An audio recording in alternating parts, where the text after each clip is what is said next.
Hello my sweets, it's Keisha. Welcome to my channel. Today I'm participating in a collaboration with some of my YouTube friends, and the theme is scrap wood, or in my case, it's scrap paint sticks. So when you're done watching my video, be sure to check out the link to the playlist in the description box below. Alright, let's get started. I was inspired by this decor piece I found on Etsy and decided to recreate it for myself. Okay, so first I'm going to start with a ruler and a Sharpie, and I'm just going to draw out the cross here. The width of this ruler is 3 inches, so I'm starting 3 inches from the end, and I'm going to leave a 1-inch space, about a 1-inch space in the top, because the pieces of scrap paint sticks are about 1 inch. So I'm going to draw a line, and I want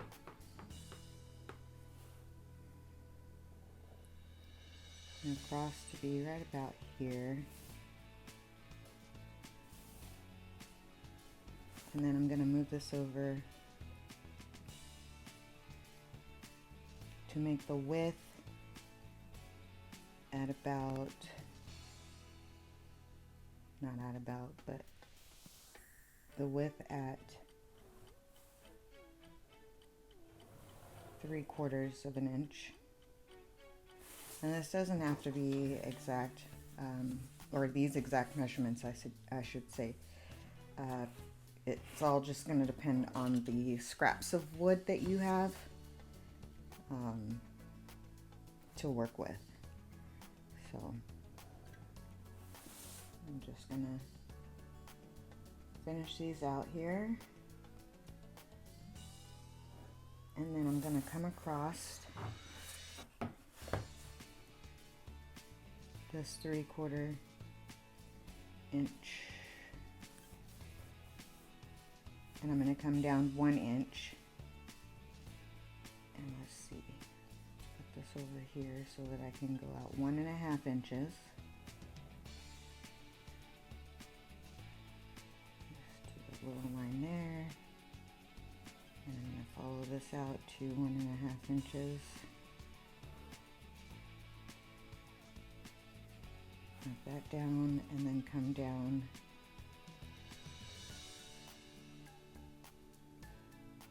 the 3/4 length. Mark that also. And then come down.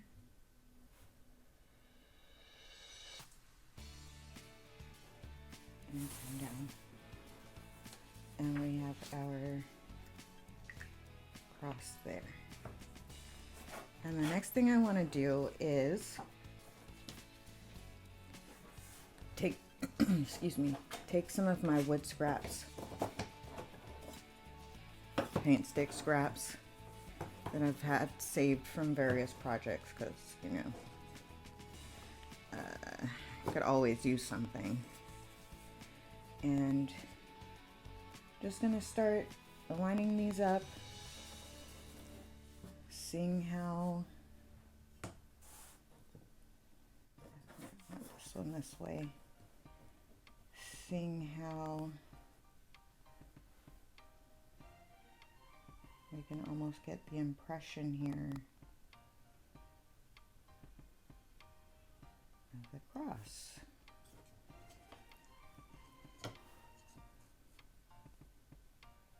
And with the inspiration piece, you could see that the edges weren't lined up. And I really liked that. So I'm going to be using these now to build these up, because they are thinner than the paint sticks. I'll be doing double layers of these. Let me get my scissors out here and kind of cut this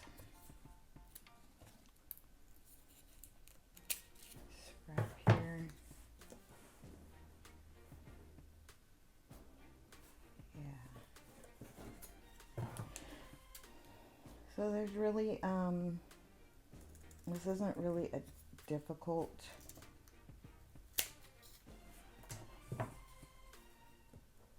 project.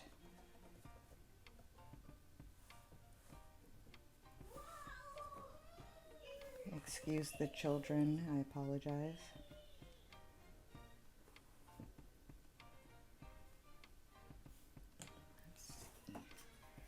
Just basically figuring out what pieces you want to go where and how long.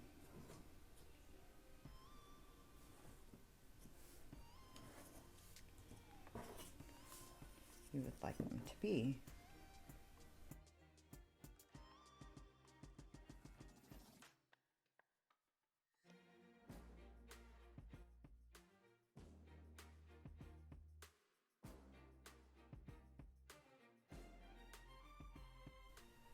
Alright, so after a ton of rearranging and moving things around, this is the pattern that I ended up with. What I'll need to do is sand off some of these that have the rough edges and get them connected.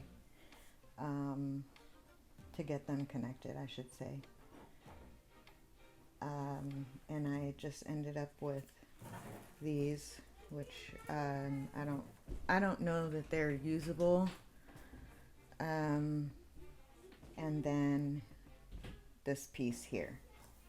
So before I do anything else, I need to label all of these pieces so that I can get them back in order once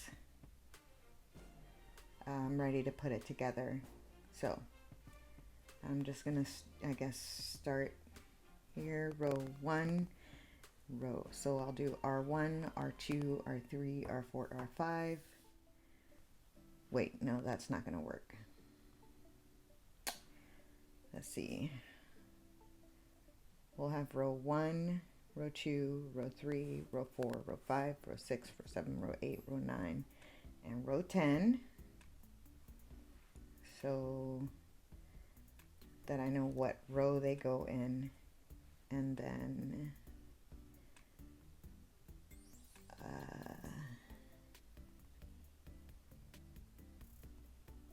yeah, and see, this is what I go through with figuring things out sometimes, and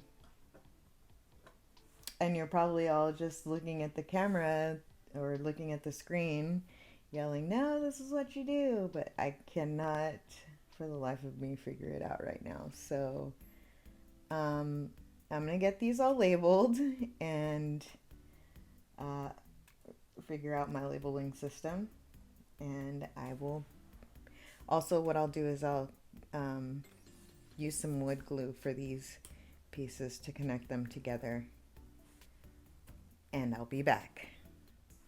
Okay, so I went and sanded down all the ones that had the rough edges on them, and my little labeling system, I used shapes and numbers to help me figure out how to get it back together, and it seemed to work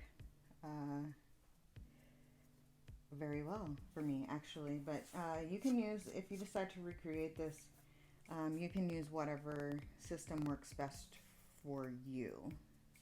So next, what I'm gonna do is glue these together, and there's probably an easier way to do this, but what I'm going to do here is just take a little bit of glue, and we'll see if this works out for me. I wasn't a big fan of how the clamping and the gluing was going along, so I'm going to try something else here. I have a bunch of these little sticks that came in a variety pack of wood that I had gotten at Walmart. You got all kinds of different shapes in it. And so what I'm gonna do is turn it over to the back and just go along these seams here with hot glue and little pieces of these sticks until I can get to the next step, which will hold them all together. So we're just gonna put some glue on the back seam here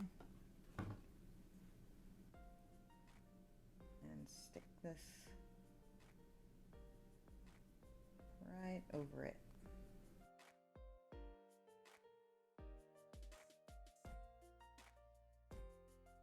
So I went ahead and did all of the joints here wherever they joined, and now I'm going to flip them back over, and I have some plastic wood that I picked up that I'm going to put on some of these spaces. I don't know if it's going to make it all look like one piece of wood. That's certainly not what I'm going for, but just to fill in some of these areas here. I'm going to give it a whirl. And this says it takes 2 to 6 hours to dry. I don't know. Oh, I didn't show it to you. I'm sorry. It's a plastic wood, and it comes in a container like this. This one is the natural colored, and it's stainable and paintable. So we're gonna give this a try and see how that goes. So yeah, it says 2 to 6 hours dry time, but I'm pretty sure I'm not gonna wait that long. I'm probably going to use my heat tool to go ahead and speed up that drying process.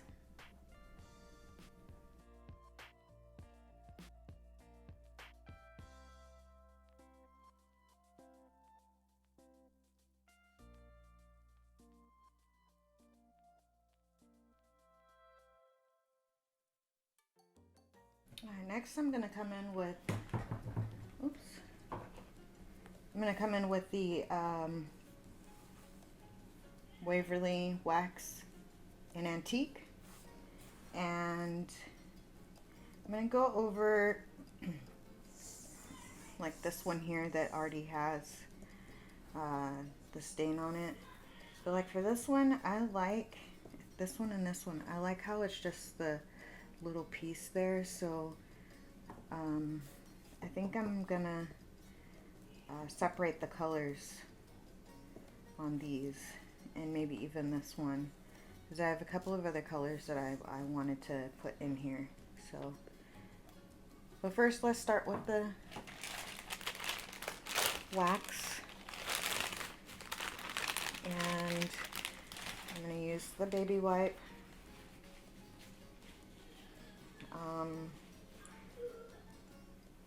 I sanded that lightly in the hopes that I'd be able to maybe match the wax back up. We'll see what happens.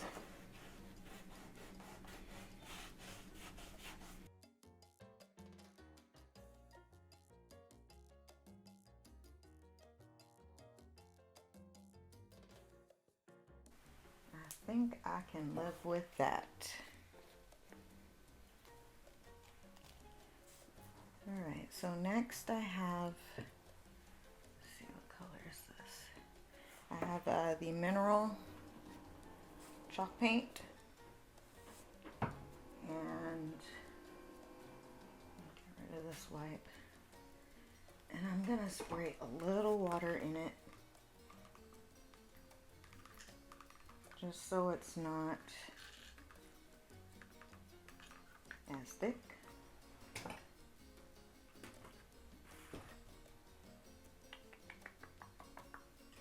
Let's get one of these.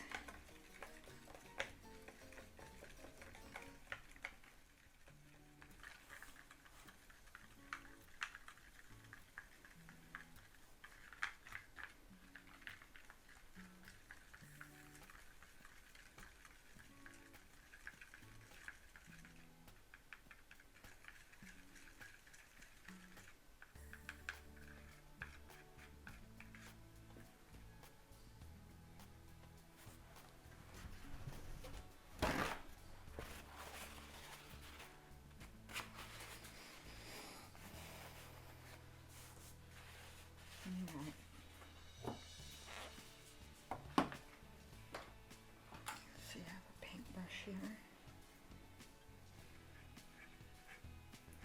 And I think I like the gray for this one here, just because I really like the color of it. I think the gray would look nice, and I guess we're gonna find out.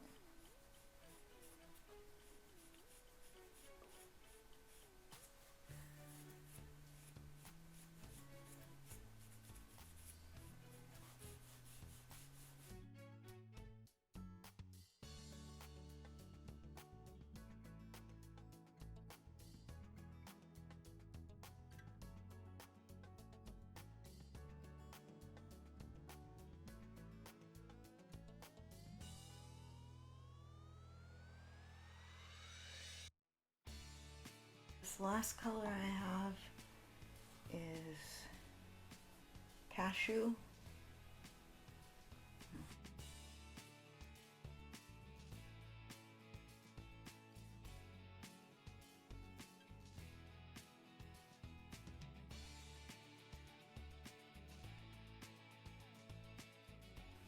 Okay, so the paint has had a chance to dry, so next what I'm going to do is take this painter's tape and I'm going to tape all of these pieces down so that I can turn it over and secure them on the back with some more of these sticks here. So let's get some tape on here.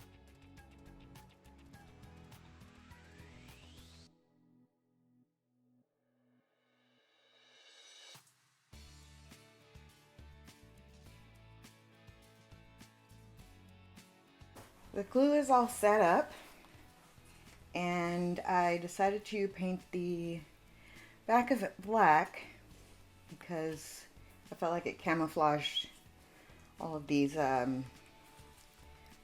craft sticks versus leaving it plain. So I'm turning it over now, and I haven't looked at it, so we're gonna see it together.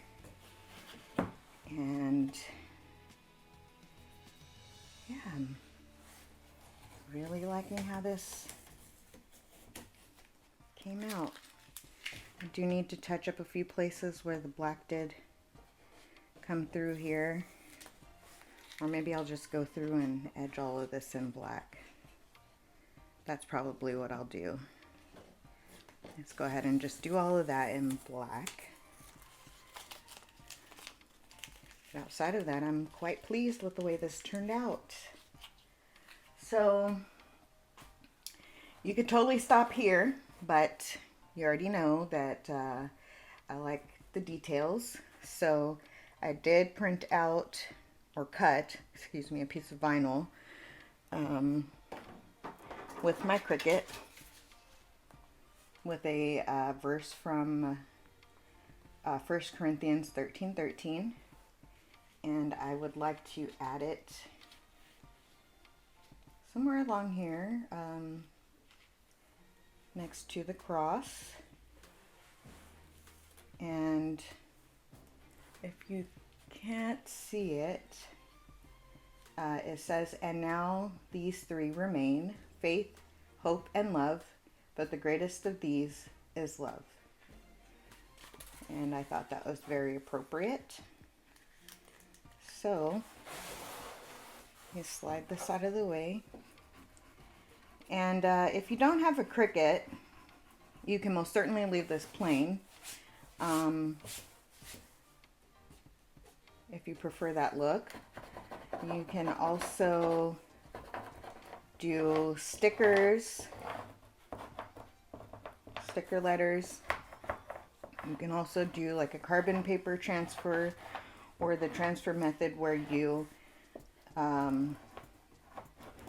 scribble on the back and then flip it over and do the transfer that way, and then go over it with a marker.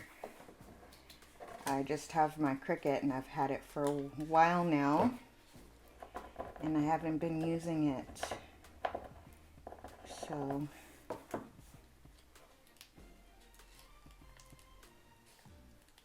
need to do that.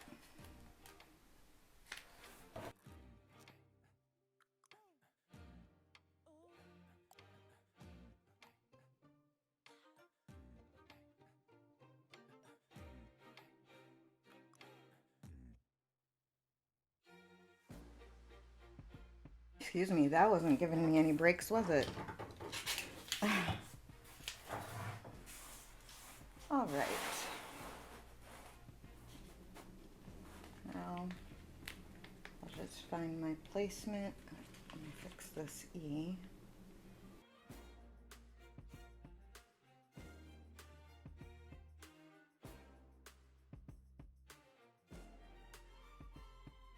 So that's what we have there. And the last step for this one for me is to go ahead and seal this. And I'm going to use Mod Podge, and I'll do a couple layers of matte Mod Podge. Don't forget to check out the playlist in the description box below. If you enjoyed this video, hit the like button and leave me a comment below. If you'd like to see more, subscribe and choose all notifications so you don't miss my next video. Thank you so much for watching, and remember, love, inspire, create. See you next time.